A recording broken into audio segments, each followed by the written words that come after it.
안녕하세요.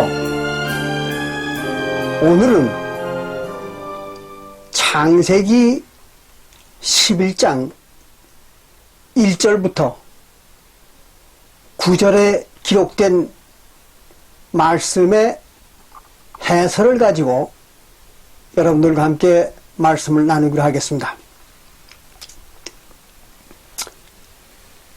여기 창세기 11장 1절부터 9절에 기록된 이야기는 그렇게 중요한 얘기는 아닙니다. 그런데 지난 2000년 동안 세상의 모든 기독교회들이 이 창세기 11장 1절부터 9절의 말씀을 바벨탑에 대한 얘기다, 이렇게 사람들을 가르쳐오고 믿어왔습니다. 그런데 사실은 바벨탑이라는 건 없는 겁니다.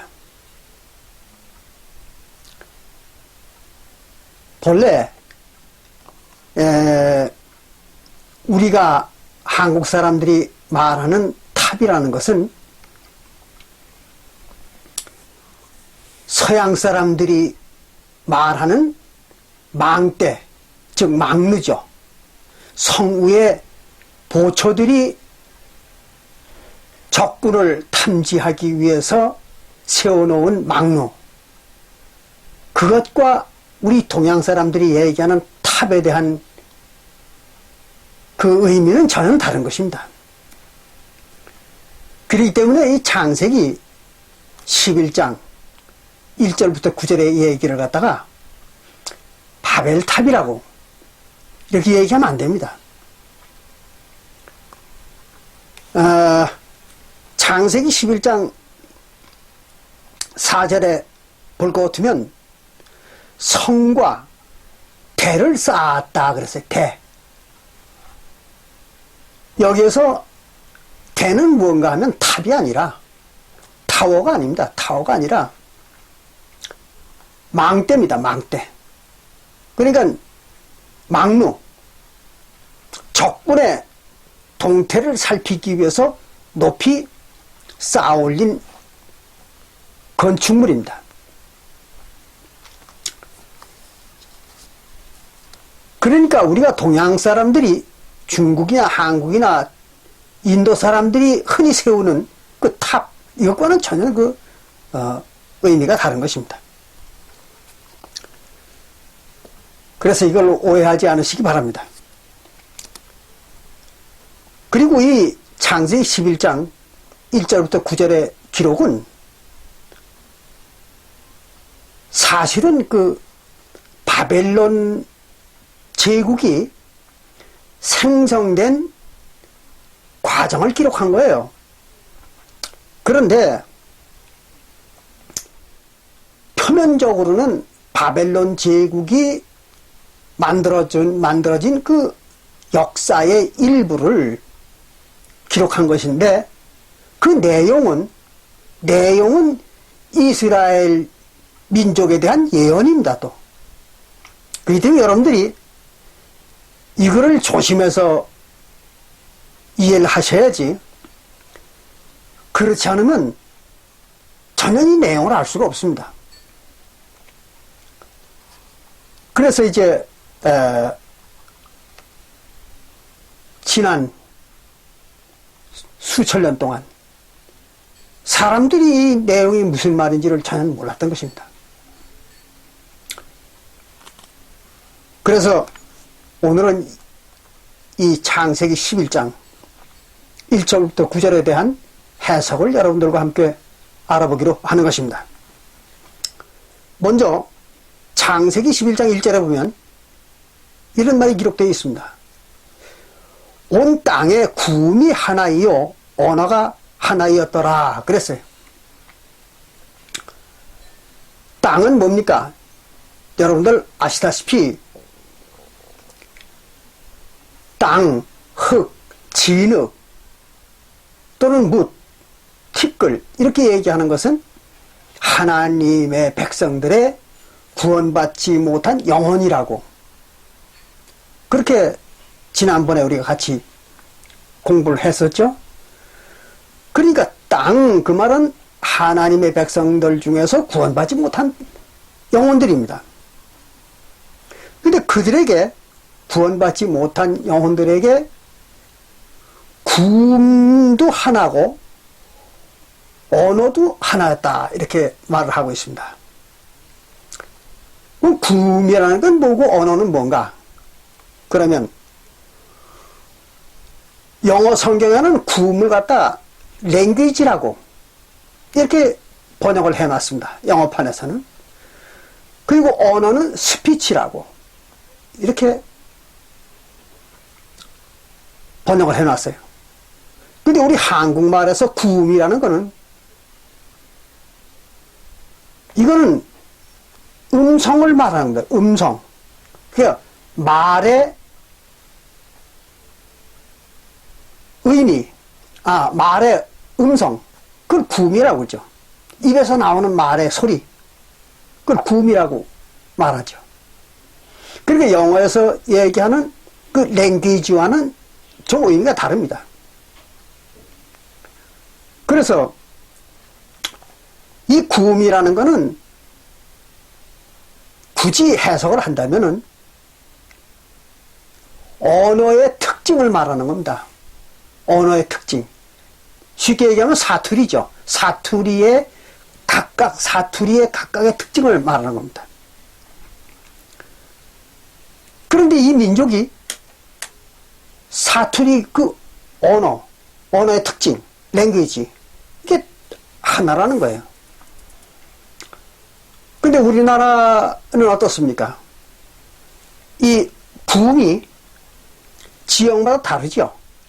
전라도가 다르고 경기도 중부지방이 다르고 저 북쪽도 평안 남북도가 다르고 함경 남북도가 다르잖아요. 그걸 구음이라고 그러는 겁니다. 그런데 여기에서 나오는 이 사람들은 그 구음이 같다는 거예요. 그리고 언어가 하나였다. 언어도 단일 언어를 사용했다는 거죠. 그럼 이게 구음이 같고 언어가 같다는 말은 무슨 말인가?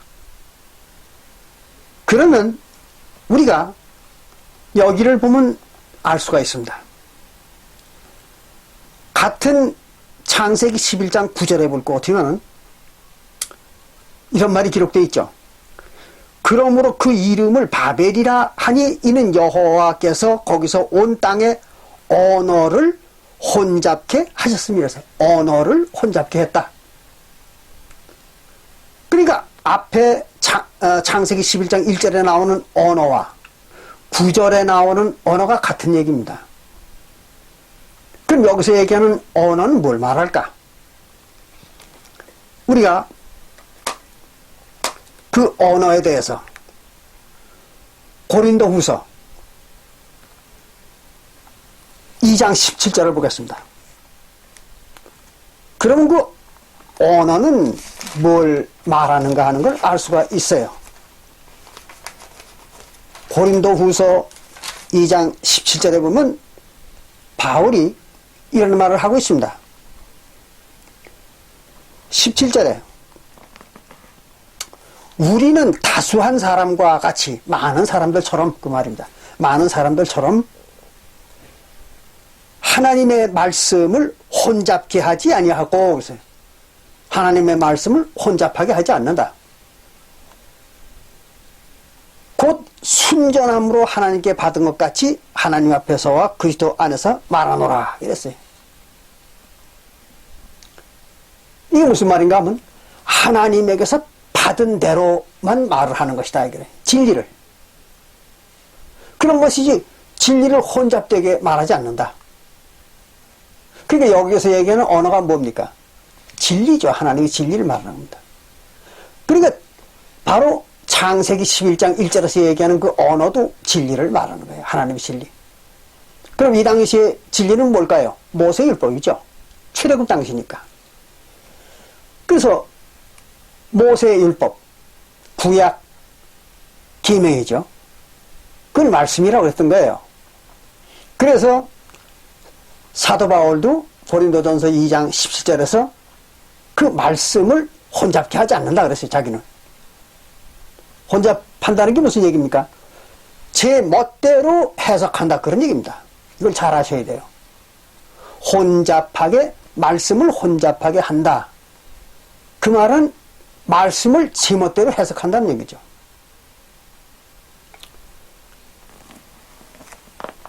그러니까 사람마다 다 다른 얘기를 하는 거예요. 그게 혼잡한 겁니다. 그러니까 지난 2000년 동안 서기 70년 이후에 오늘날까지 지구상에 존재했던 모든 기독교회들이 어떻습니까? 교회마다 또 같은 교회에서도 가르치는 사람마다 전부가 하나님의 말씀을 다르게 얘기를 했잖아요. 구원의 방법 한 가지만 들더라도 교회마다 구원의 방법에 대한 가르침이 다 달랐습니다. 모든 게 다 그랬죠. 그러니까 사람들이 지난 2000년이나 되는 장관 세월 동안 도대체 영혼의 구원을 받으라고 성경에서 말을 하는데 어떻게 영혼의 구원을 받는 것이냐 하는 걸 전혀 몰랐던 거잖아요. 왜 그랬을까요? 혼잡했기 때문에. 가르치는 자마다 다 다르게 해석을 하고 다르게 말했던 거예요. 그래 그 지경이 됐던 겁니다. 이게 바로 혼잡한 것입니다. 혼잡한 거. 이해되시죠? 근데 그러니까 창세기 11장 1절에 얘기하는 그 구음과 언어가 하나였다. 그 말은 혼잡하지 않았다. 그런 얘기입니다. 언제? 출애굽 때. 그럴 수밖에 없는 거죠. 그때 모세가 이스라엘 백성들을 직접 인도했잖아요. 그리고 모세가 이스라엘 민족에게 뭘 줬습니까? 그들의 계명인 율법을 직접 주었잖아요. 그러니까 그들이 혼잡할 리가 없잖아요. 그걸 얘기하는 겁니다. 그래서 그들이 한 가지 진리를 가지고 살았다는 거예요. 언제? 출애굽 때. 그 얘기입니다. 그런데 문제는 어디에서 생기는가 하면 그 뒤에부터 문제가 생깁니다. 2절에 보면 창세기 11장 2절에 보면 이에 그들이 동방으로 옮기다가 그랬어요. 동방으로 옮기다가 이스라엘 백성들이 애굽에서 가나안을 향해서 움직였던 거죠. 그렇죠? 출애굽 때. 그러면 그걸 동방으로 갔다고 말할 수 있을까요? 아니죠. 북쪽이잖아요. 애굽의 북쪽입니다. 그러니까 북쪽으로 갔다고 얘기를 해야죠. 근데 왜 동방으로 옮기다가 이렇게 얘기를 했을까요? 그것은 동방으로 갔다. 그 말은 하나님으로부터 멀어져 갔다. 그런 얘기입니다. 왜 그렇게 얘기를 하는가 하면 우리가 창세기 2장과 3장을 같이 공부하실 때에 들었던 얘기일 겁니다. 아담을 하나님이 창조하시고 창세기 2장 7절에서 그를 어디에다 두었다고 그랬는가 하면 창세기 2장 8절에 보면 동방의 에덴을 창설하고 거기에다 뒀다 그랬어요. 동방 에덴에, 그러니까 동방의 에덴을 창조했다 그랬어요. 그리고 거기다가 아담을 뒀다 그랬습니다. 창세기 2장 8절에. 그러면 에덴은 어디에? 동방입니다. 그러면 동방인데 어디 기준이 있어야 될 거 아니에요. 어디 기준점이 있어야 동서남북을 얘기할 수가 있잖아요.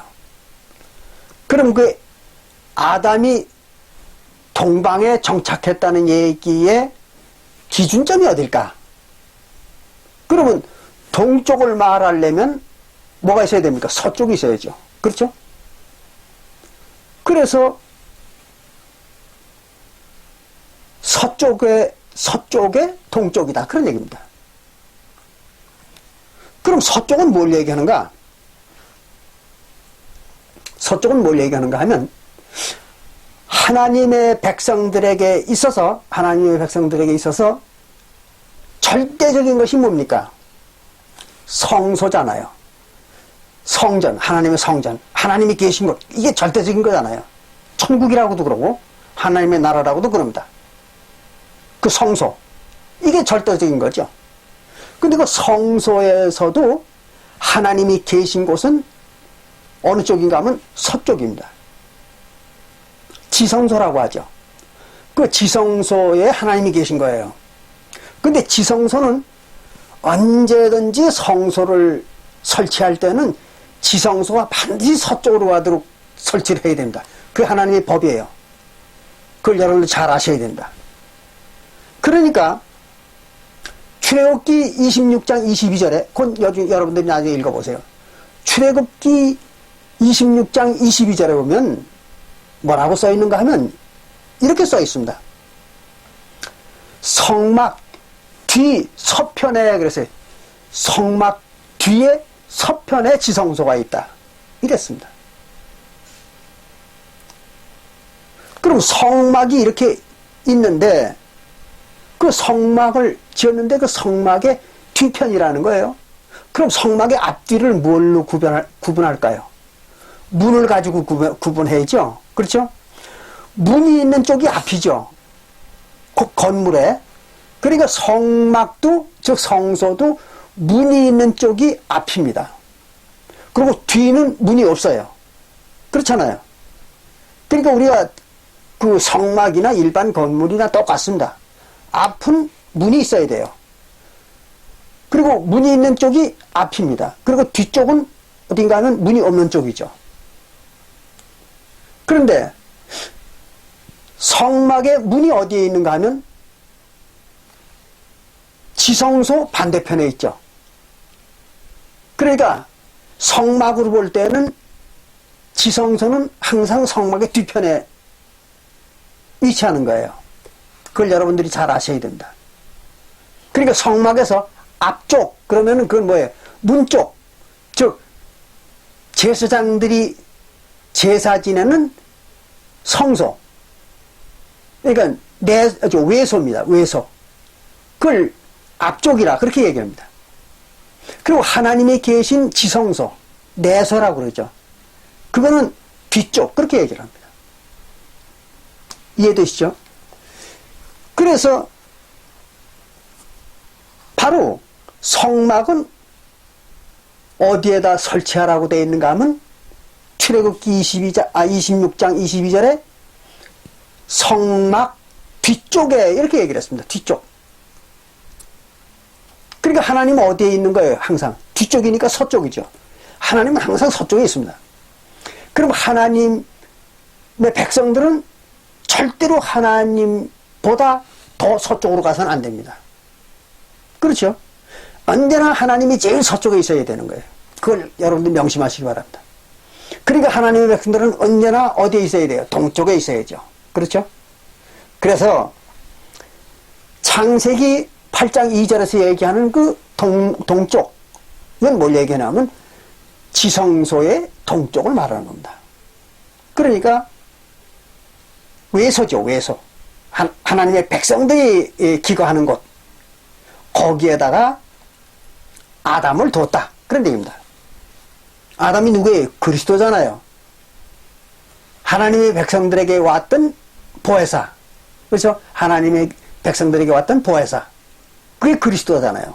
예수 또는 성령. 그걸 갖다가 동쪽에 뒀다는 얘기는 하나님의 백성들 속에다가 뒀다. 그런 얘기죠. 그리고 하나님은 지성소, 즉 서쪽에 계시는 거예요. 그러니까 동방으로 갔다. 그 말은 무슨 말이에요? 하나님에게서 떠나서 하나님의 백성들한테로 갔다. 그런 얘기죠. 그리고 아담과 하와를 동쪽으로 쫓아냈다. 그 말은 무슨 말이에요? 하나님이 계신 곳에서 세상으로, 즉 하나님의 백성들이 있는 곳으로 쫓아냈다. 그런 얘기잖아요.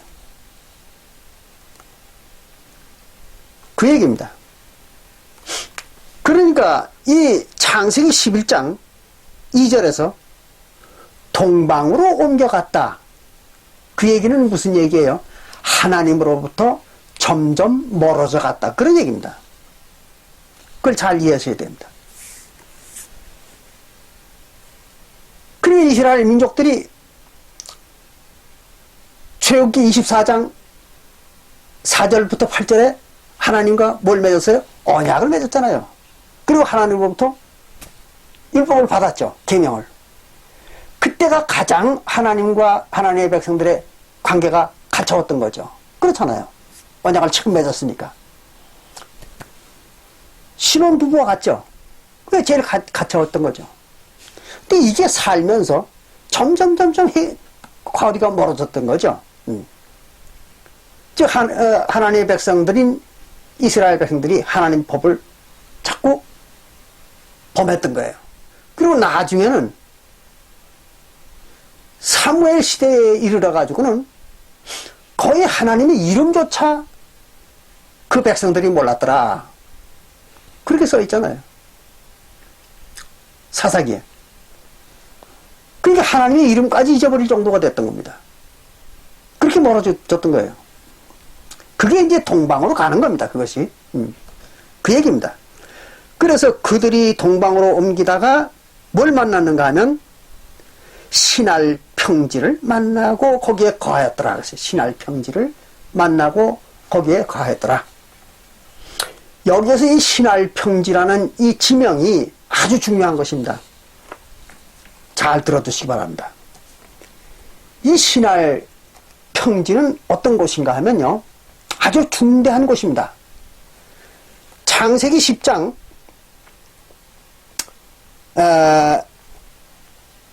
8절부터 보면 그 신할 평지가 얼마나 중요한 땅인가 하는 걸 알 수 있습니다. 보겠습니다. 창세기 10장 8절에 보면 이런 말이 기록되어 있어요. 구수가, 그래서 구수는 함의 첫 아들이라고 그랬죠. 지난 시간에 우리 배웠잖아요. 근데 함의 첫 아들이라는 말은 무슨 말이에요? 함은 애굽 민족을 말하는 거잖아요. 애굽 민족을 갖다 함족이라고 얘기합니다. 그러니까 이스라엘 백성들이 애굽을 출발해 가지고 나왔기 때문에 그 이스라엘 백성들을 갖다 함이라고 이렇게 얘기한다고 했죠, 지난 시간에. 네. 그래서 그들이 함으로 이제 나타난 겁니다. 출애굽 때는 이스라엘 민족이 함입니다. 함에서 나왔기 때문에. 그래서 함인데, 그래서 둘째 아들이라고 하는 거죠. 첫째 아들은 이제 셈이고. 그러면 함에 그 이스라엘 백성들이 출애굽해가지고 그 함으로 나타나가지고 제일 먼저 갔던 곳이 어디냐면 구수 땅이죠. 그래서 구수가 첫째 아들이라고 이렇게 얘기한 겁니다. 그럼 구수 땅은 어딘가 하면 애굽에서 홍해를 건너자마자 첫 번째 만나는 땅이 구수 땅입니다. 그러니까 가나안의 제일 남쪽입니다. 거기에서 이제 모세가 첩을 얻었다고 지난번에 말씀을 드렸죠. 구수 여인. 기억이 납니까? 그 구수 여인을 거기서 하나 얻었어요. 모세가. 그래가지고 그 미리암한테, 자기 그 형님하고 저 여동생한테 아주 구박을 되게 받았죠. 구수 여인 얻었다고. 이방 여인을 취했다고. 거기입니다. 바로 이 구수가. 예. 근데 그 구수가 뭘 낳았다고 그랬는가 하면 니므롯을 낳았다고 그랬어요. 이게 무슨 말인가 하면요. 구수라는 땅에서 니므롯이라고 하는 이방 나라의 왕이 태어났다는 거죠. 그 얘기입니다. 구수가 니므롯을 낳았다는 얘기는 구수 땅에서 니므롯이라는 그 이방 왕이 태어났다는 거예요. 그런데 이 니므롯을 낳았는데 그는 그 니므롯이 세상에 처음 영벌이라 아주 대단한 영웅이었던 것입니다. 그가 여호와 앞에 특이한 사냥꾼이 되었으므로 잘 들으십시오. 이 구수 사람입니다. 니므롯은 구수 사람인데 어떻게 이 사람이 여호와 앞에, 즉 이스라엘 하나님과는 저는 관계없잖아요. 구수 사람이니까. 근데 여기는 보니까 이 니므롯이 이방 백성인데 하나님 앞에서 그런 얘기예요. 그러니까 하나님의 지배를 받는 사람이라는 얘기예요. 그래서 하나님 앞에서 특이한 사냥꾼이 되었으므로 이랬어요. 중요한 얘기입니다. 하나님의 특이한 사냥꾼이 됐다는 얘기는 하나님이 부려먹는 자라는 얘기잖아요. 니므롯을. 그리고 사냥꾼은 뭡니까? 짐승을 잡는 자잖아요. 짐승을. 근데 성경에서 짐승들은 뭡니까? 이방인을 갖다 각종 짐승이라고 그랬죠. 사도행전 10장 9절부터 46절까지 보면은 예수님이 베드로에게 그 각종 짐승에 대한 꿈을 보여줬잖아요. 그럴 때 베드로가 뭐라 했습니까? 나는 그렇게 부정한 짐승을 먹은 적이 없습니다. 이러고 막 그걸 먹기를 거부했잖아요. 그게 무슨 말인가 하면 난 이방인들하고 상종을 한 일이 없는데 왜 따고 이방인하고 상종을 하라고 그러십니까? 이런 얘기였던 거죠. 베드로의 얘기는. 그게 이제 우리가 사도행전 10장 9절부터 46절을 읽어보면 거기 쭉 기록이 되어 있잖아요. 그러니까 짐승을 잡는 놈이었단 말이에요. 누가 니므롯이. 그럼 짐승을 잡는다는 게 뭐예요? 이방인들을 잡는 거죠. 그러니까 이방 나라들을 갖다가 때려잡는 데 아주 특출한 인물이었다. 그런 얘기입니다. 역사 속에서 가장 이방 민족을 갖다 제일 많이 때려잡아가지고 제국을 만들었던 나라가 어느 나라입니까? 바벨론이잖아요. 그건 여러분 잘 아시잖아요. 그래서 바로 이 바벨론의 시조가 니므롯입니다. 그거 잘 아시기 바랍니다. 그래서 그 니므롯이 특이한 사냥꾼이 되었으므로 속담에 이르기를 아문은 여호와 앞에 니므롯 같은 특이한 사냥꾼이 이러다 하더라 그랬어요. 그러니까 사냥 잘하고 아주 영벌인 그런 인물이 나타나면 저 사람 그 니므롯처럼 그렇게 대단한 사냥꾼이다. 이런 얘기를 할 정도의 속담이 전해져 왔다는 거예요. 그래서 니므롯을 항상 비교하다는 거죠. 그 얘기입니다. 그리고 10절에 창세기 10장 10절에 그의 나라는 누구? 니므롯의 나라는 신할 땅의 바벨이라 그랬어요. 신할 평지죠.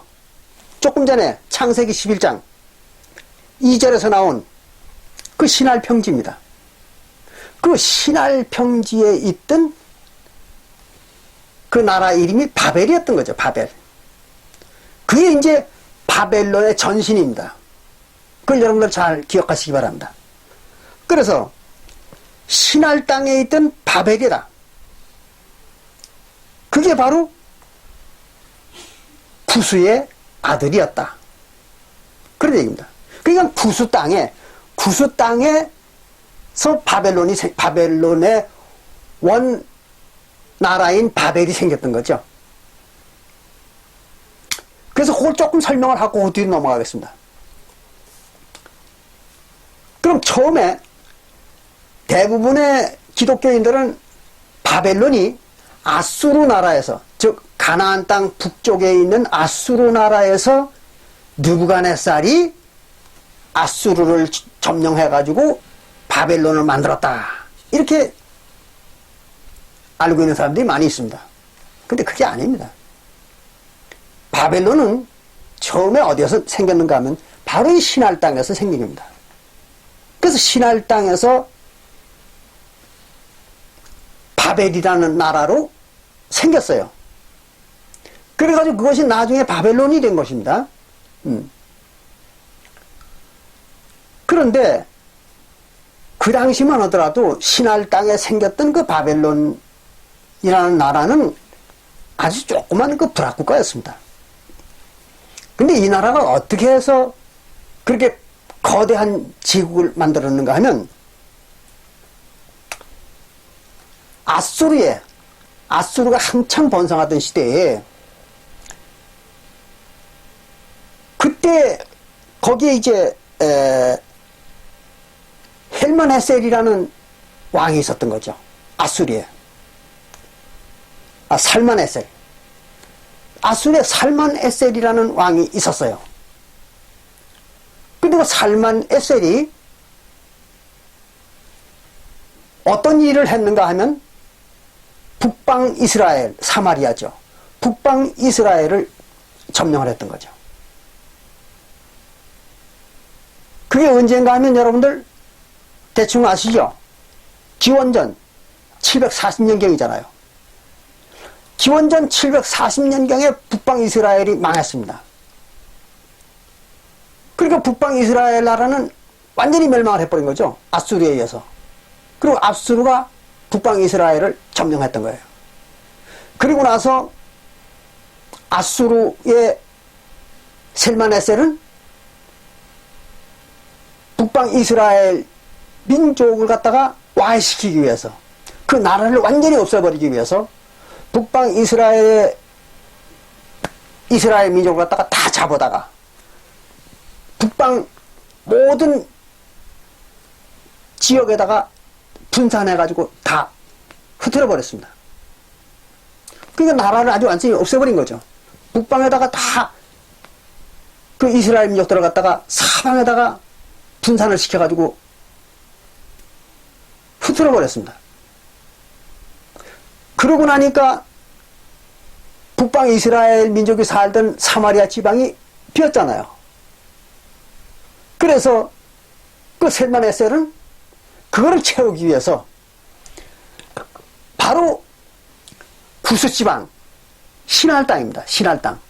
신할 땅에 있던 바벨론 족속들과 그 주변에 있는 몇 개 족속들을 갖다가 그걸 데려다가 북방 이스라엘 민족이 살고 있던 사마리아 지방에서 정착하게 만들었던 겁니다.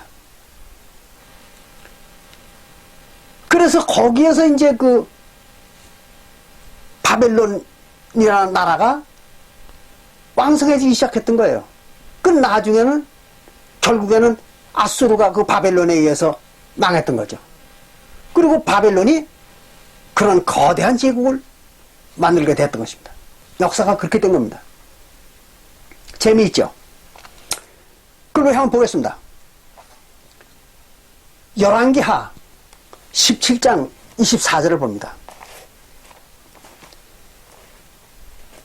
열왕기하 17장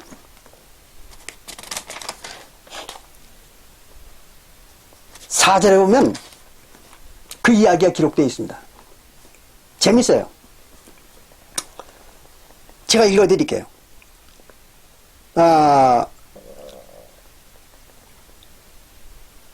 17장, 열왕기하 17장 4절에 보면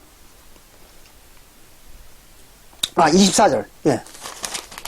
열왕기하 17장 24절에 보니까 아수르 왕이 계세요.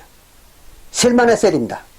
아수르 왕 셀만헤셀이 바벨론과 부다와 아와와 하맛과 스발와임에서 그랬어요.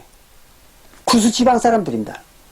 거기에서 사람을 옮겨다가 그랬어요. 그 사람들을 다 데려다가 이러다가 이스라엘 자손을 대신하여 사마리아 여러 성읍에 두매 저희가 사마리아를 차지하여 그 여러 성읍에 거하니라 이랬어요. 그렇게 해서 바로 바벨론 족속들이 저 구스지방 즉 신할 땅에 살고 있던 그들이 북방 이스라엘 즉 사마리아로 옮겨와서 정착을 하게 됐던 것입니다. 그래서 그들이 그 후에 기원전 740년 이후에 이제 왕성하게 돼가지고 기원전 600년경이죠. 기원전 600년경에 그 거대한 바벨론으로 성장을 했던 것입니다. 그래가지고 아수로도 점령을 하고 또 가나안과 심지어는 이집트까지 다 점령을 해가지고 거대한 제국을 만들었던 거죠. 그런데 여러분들이 조금 전에 제가 말씀을 드렸듯이 창세기 10장 9절에 보니까 그 니무롯이 즉 바벨론의 시조가 되는 그 니무롯이라는 사람이 하나님 앞에서 특이한 사냥꾼이 됐다고 그랬어요. 그럼 이게 무슨 얘기일까요? 하나님 앞에서 뭘 했다? 그 얘기는 그가 하나님의 천사였다는 얘기죠. 그걸 잊지 마셔야 됩니다. 하나님의 부리는 자란 말이에요. 그게 시브리서 1장 14절에서 뭐라 했습니까? 시브리서 1장 14절에서 하나님이 부리는 영을 천사라고 그랬잖아요. 그렇죠. 시브리서 1장 14절에 하나님이 부리는 영을 천사라고 한다. 그러니까 이 니므롯도 하나님이 부리는 천사였던 거예요. 이방 나라의 왕이었지만 그 이방 나라의 왕으로서 니므롯만 하나님의 천사였던 건 아닙니다. 여러분들이 지난번에 또 공부를 하셨죠. 저하고 공부를 해보니까 바벨론의 느부갓네살 왕, 바벨론의 그 유명한 느부갓네살 왕도 하나님의 종이었다고 예레미야서에 그렇게 써 있잖아요. 그죠? 그러니까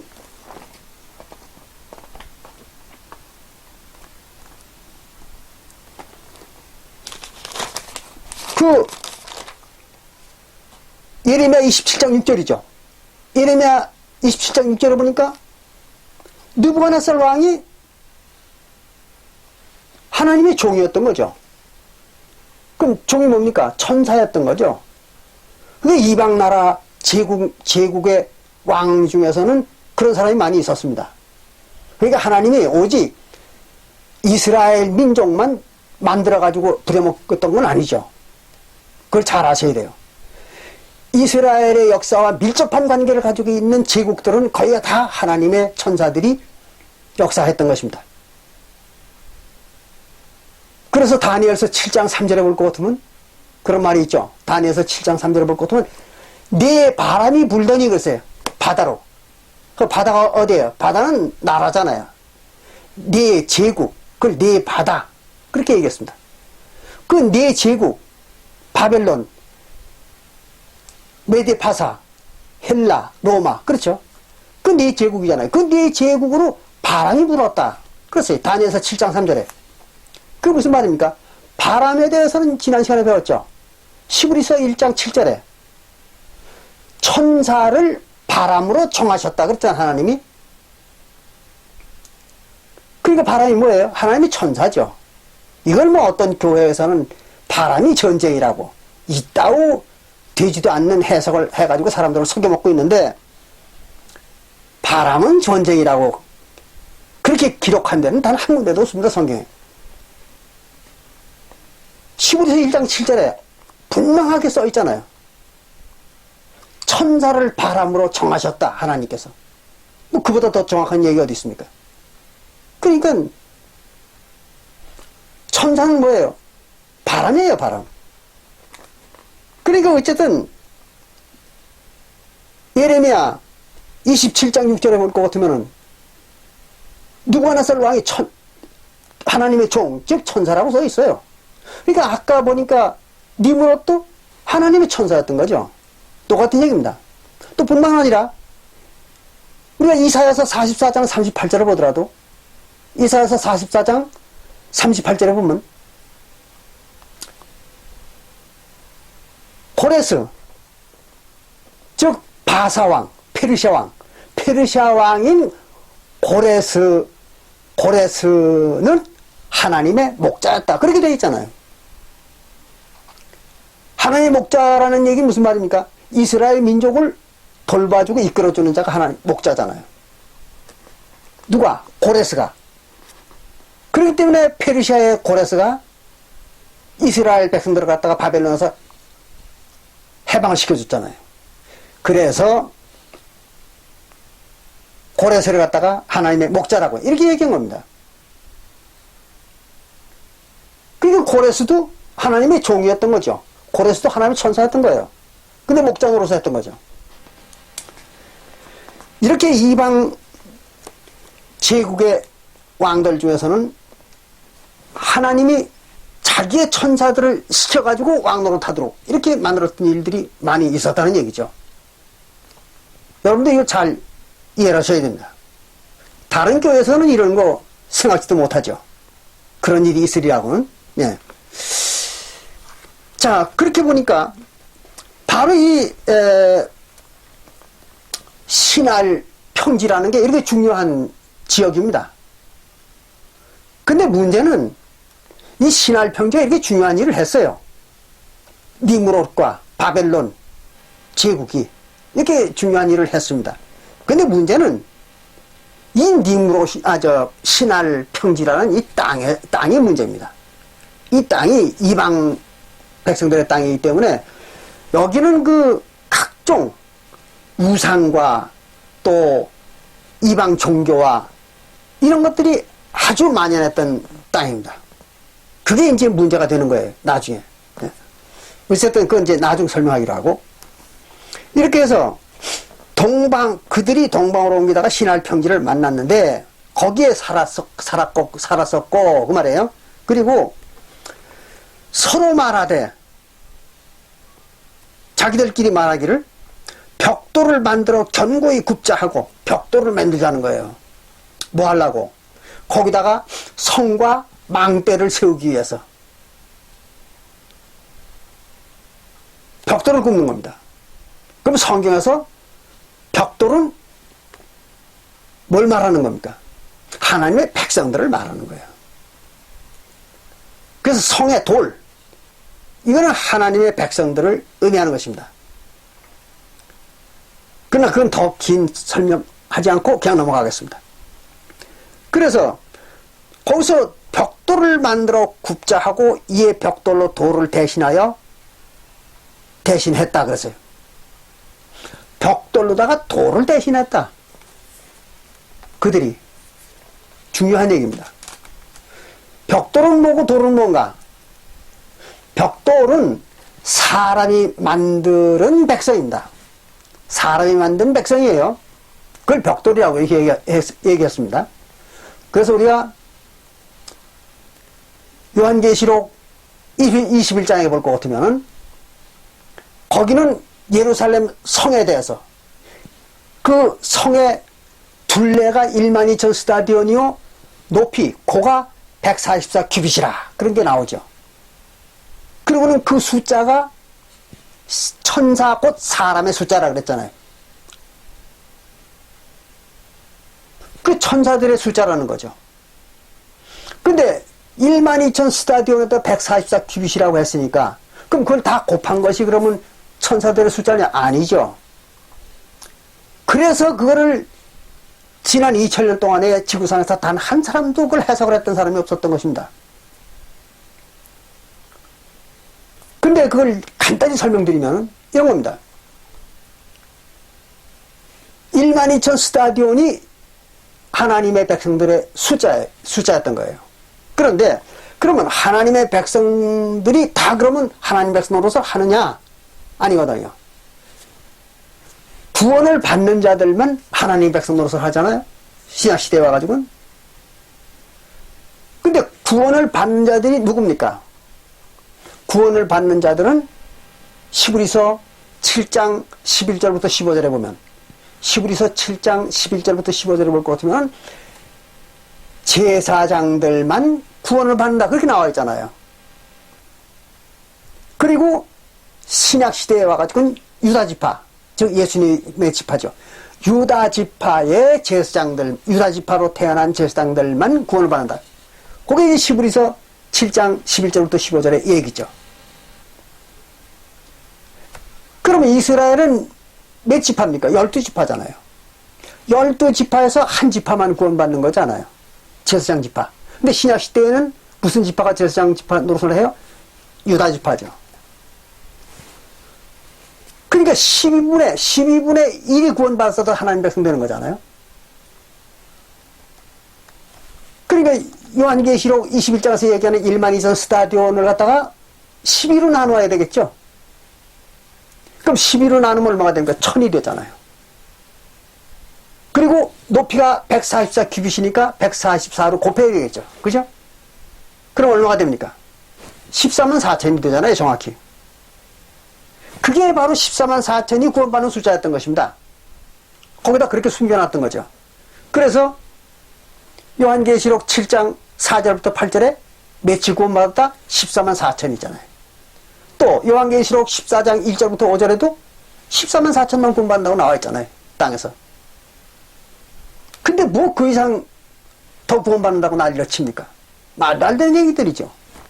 무슨 뭐 큰 무리가 더 구원을 받는다니 뭐 이런 되지도 않는 소리를 만들어서 사람들을 속이는 인간들이 있는데, 생각을 해보세요. 요한계시록 7장 4절부터 8절에도 14만 4천만 구원받았다고 나와 있고, 또 같은 요한계시록 14장 1절부터 5절에도 14만 4천 외에는 구원받은 자가 없다고 나와 있잖아요. 그리고 요한계시록 21장 거기에도 14만 4천 밖에는 구원받은 자가 없는 걸로 나와 있지 않습니까? 이렇게 세 군데나 기록을 해놨는데 뭐 그 14만 4천 외에 더 큰 무리가 구원을 받아요. 말도 안 되는 얘기죠. 성경에 그런 말이 어디 있습니까? 성경을 제멋대로 해석한 거죠. 그런 인간들이. 그게 뭐예요?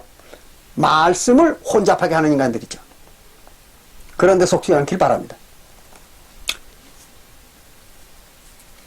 얘기가 다른 데로 번졌습니다만은, 자, 이렇게 해가지고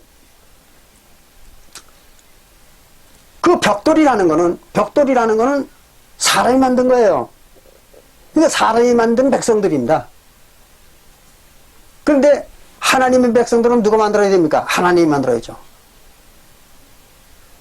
그래서 하나님의 만든 것이 뭐예요? 돌이죠, 돌. 다듬지 않은 돌. 이게 하나님이 만든 겁니다. 근데 돌을 다듬었다든지 또는 벽돌을 만들면 그건 뭡니까? 그건 사람이 만든 거죠. 그래서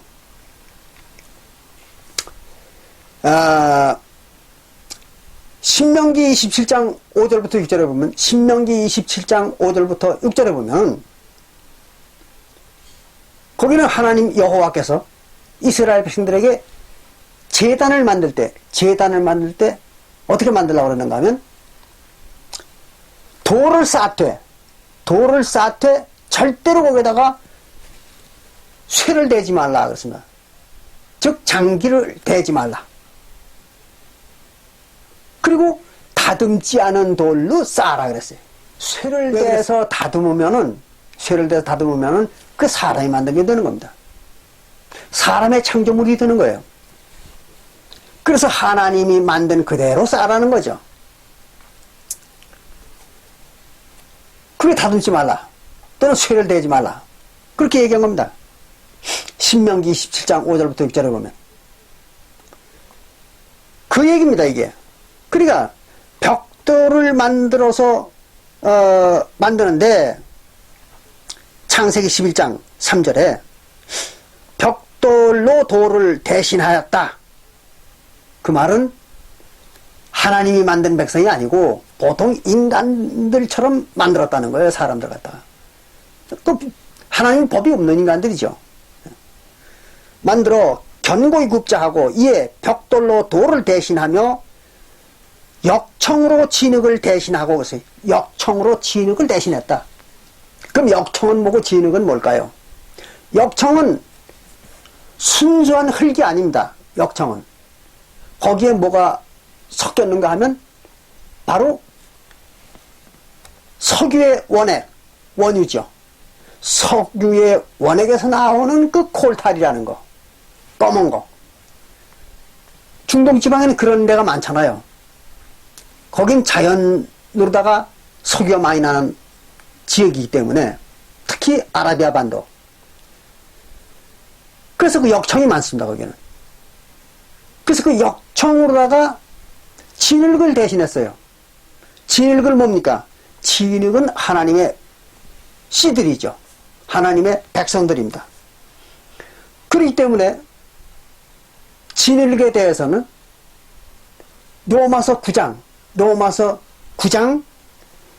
20절부터 24절에 보면, 로마서 9장 20절부터 24절에 볼 것 같으면 하나님이 진흙 한 덩이로 그랬어요.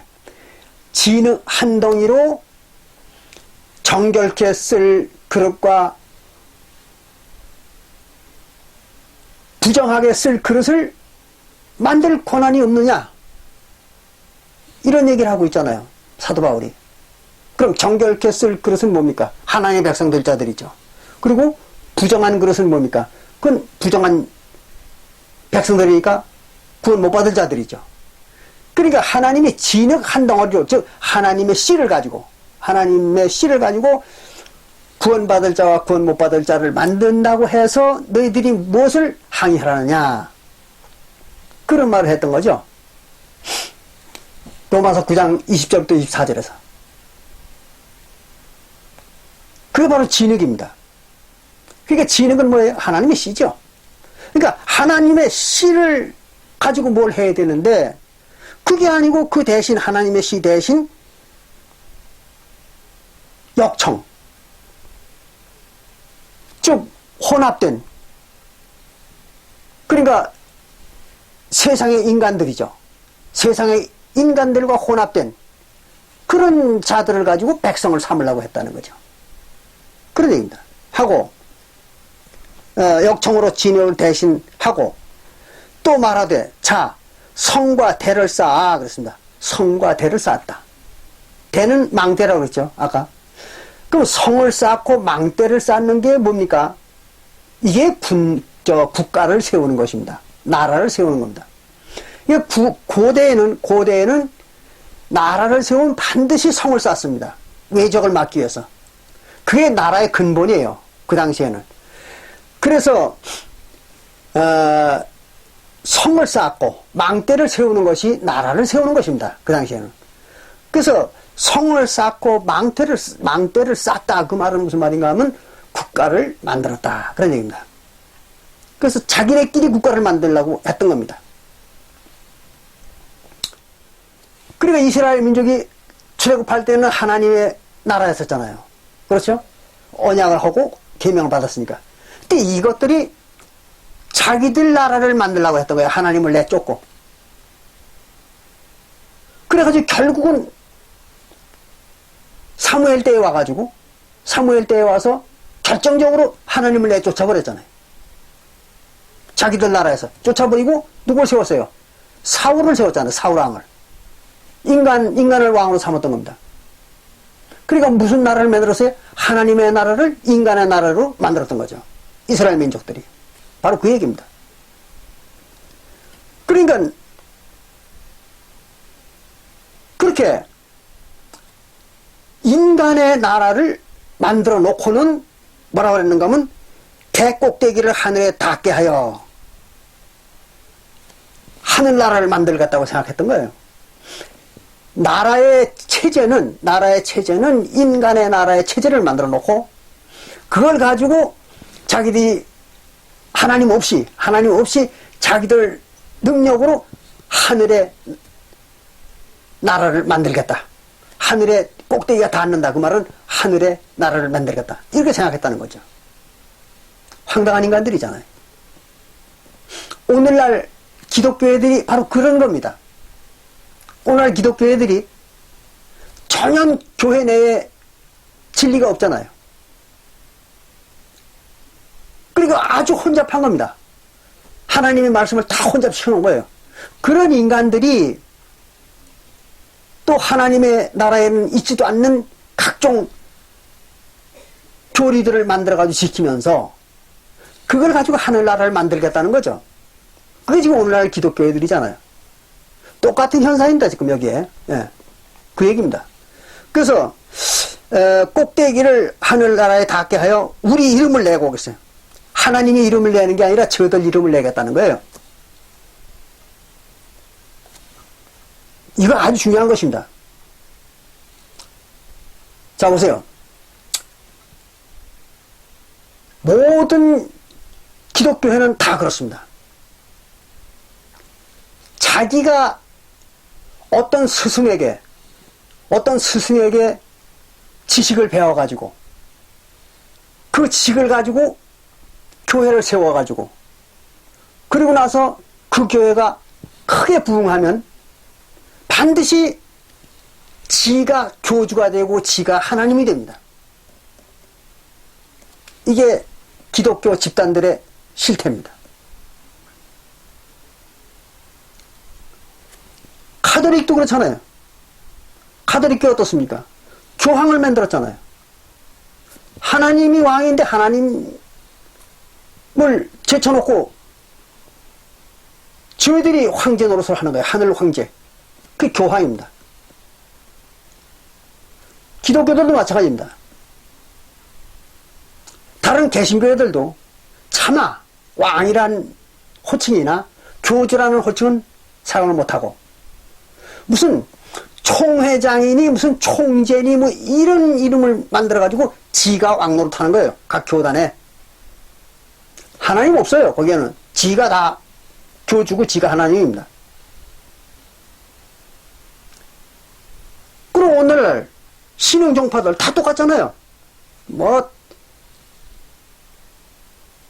그 통일교회라든지 또는 신천지라든지 또는 안상홍 저인회라든지 뭐 많아요. 그런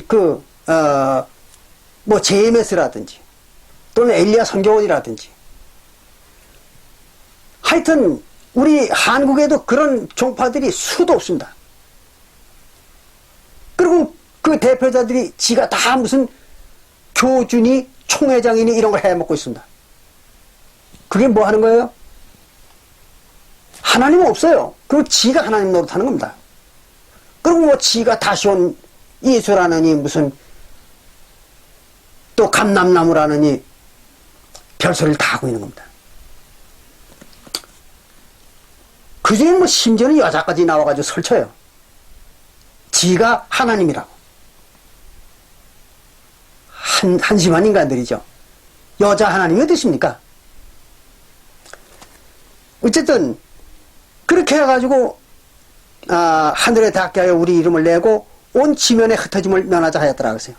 온 지면에 흩어짐을 면하자 하더라 그랬습니다. 그럼 온 지면에 흩어진다는 말이 무슨 말이냐? 이게 이제 멸망을 해서 없어진다는 얘기입니다. 멸망을 해서 없어진다. 어디 그런 말이 나오는가 하면 여러분들이 나중에 읽어보세요. 신명기 32장 26절부터 27절에 읽어보면 신명기 32장 26절부터 27절에 읽어볼 것 같으면은 멸망하여 다 없어지더라. 그렇게 얘기했습니다. 흩어져서 없어지더라. 또 시편 92편 9절에 보면 시편 92편 9절에 볼 것 같으면 이런 말이 기록되어 있습니다.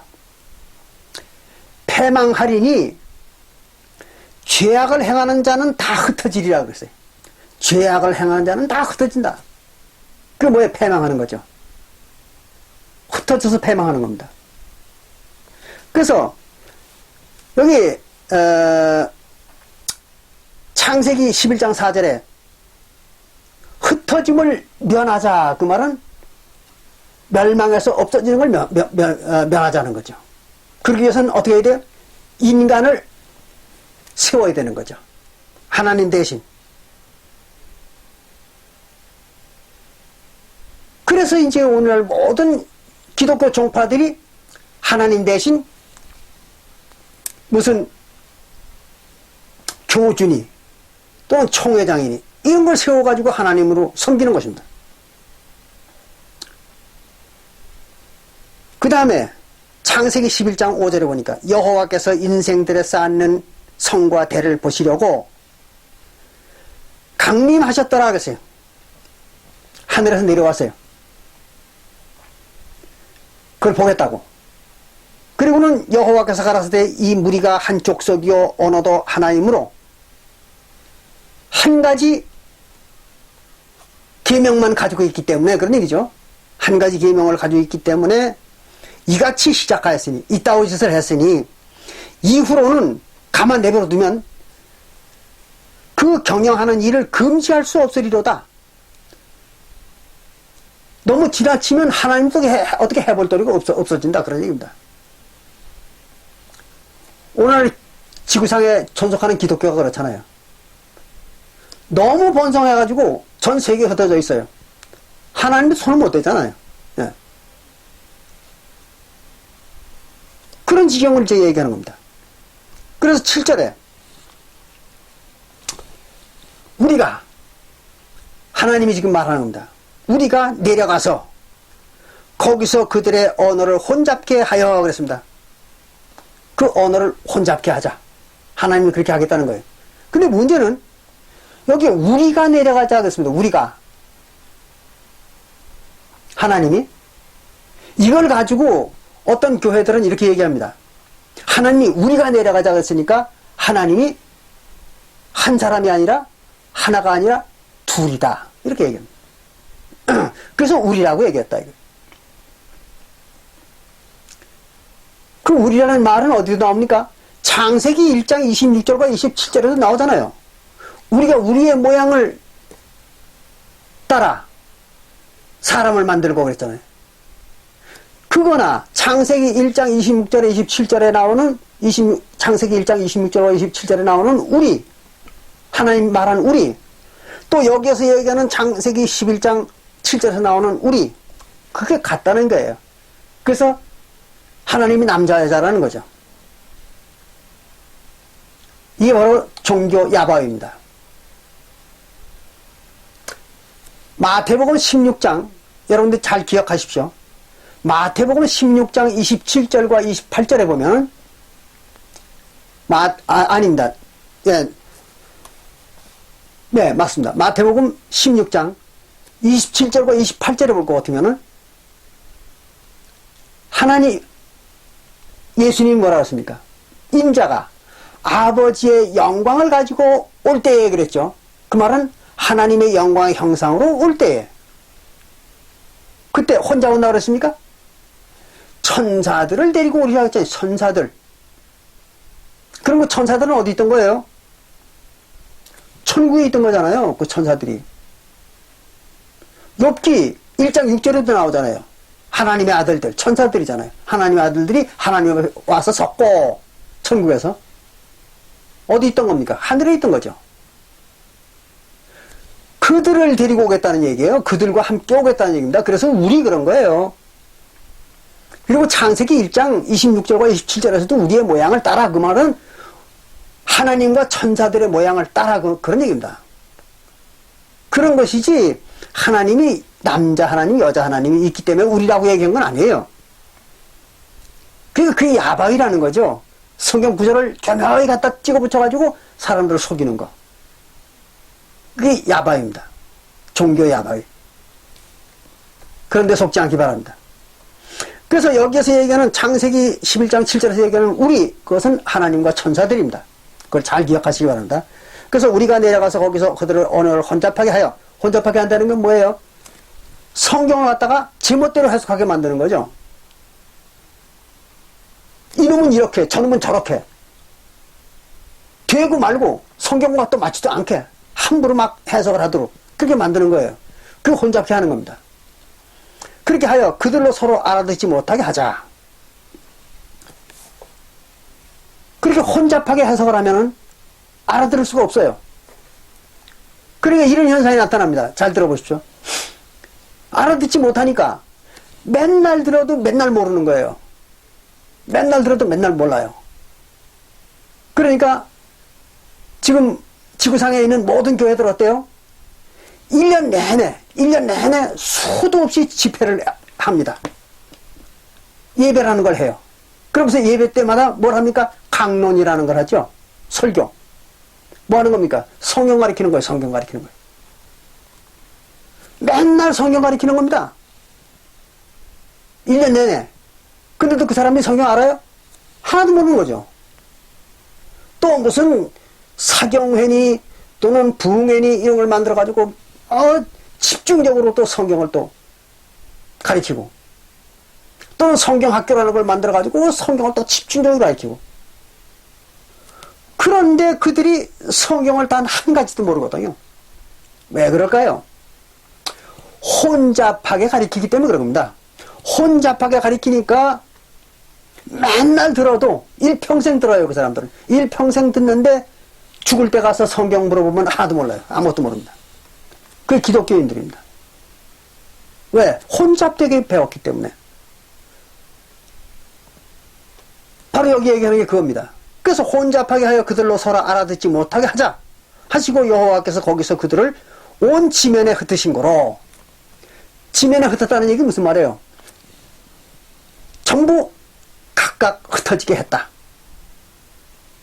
그래서 그들이 성 쌓기를 그쳤더라. 나라 만들기를 그쳤더라 이거죠. 어디에서? 신할 땅에서. 신할 땅에서 나라를 만들려고 했던 겁니다. 근데 그걸 이제 못하게 하니까 결국은 그걸 포기했다는 거죠. 그러므로 그 이름을 바벨이라 하니 이것에 어디를? 신할 땅을 갖다. 신할 땅을 바벨이라고 한 거예요, 하나님께서. 근데 바벨이라고 한 이유가 있는 겁니다. 왜 그 신할 땅의 이름을 바벨이라고 바꿨는가? 그러면은 이는 여호와께서 거기서 온 땅의 언어를 혼잡케 하셨음이라 그랬어요. 하나님의 언어 뭡니까? 조금 전에 우리가 고린도전서 2장 17절에서 봤듯이 여기서 얘기한 언어는 하나님의 진리의 말씀이잖아요. 그 진리의 말씀을 그럼 출애굽 때에는 모세율법이잖아요. 그거를 갖다가 거기서 혼잡하게 만들었다 이거예요. 하나님께서. 어디에서? 신할 땅에서 혼잡하게 만든 겁니다. 그랬기 때문에 거기를 혼잡하게 만든다는 의미로다가 바벨이라고 이렇게 이름을 줬다는 거죠. 하나님이. 신할 평야를 갖다가. 그래서 거기에서 바벨이라는 나라가 생긴 겁니다. 재미있죠? 이렇게 해서 바벨이라는 나라가 거기서 만들어진 겁니다. 그래가지고 그것이 나중에 바벨론이 돼가지고 이스라엘 북쪽 사마리아 지방에 정착해서 나중에는 기원전 6세기경부에는 거대한 바벨론 제국이 이루어졌던 거죠.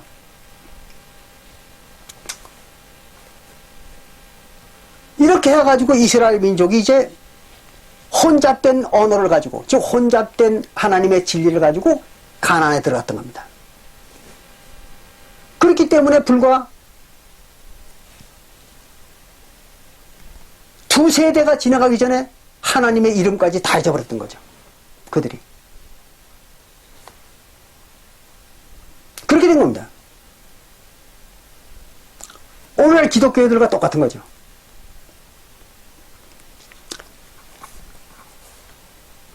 이렇게 해서 창세기 11장 1절부터 9절에 이야기가 이루어진 것입니다. 그런 것이지 이게 무슨 바벨이라는 탑을 쌓고 뭐 이런 건 아닙니다. 그래서 여러분들이 오해하시지 않게 하기 위해서 오늘은 창세기 11장 1절부터 9절의 이야기를 해석을 해드린 겁니다.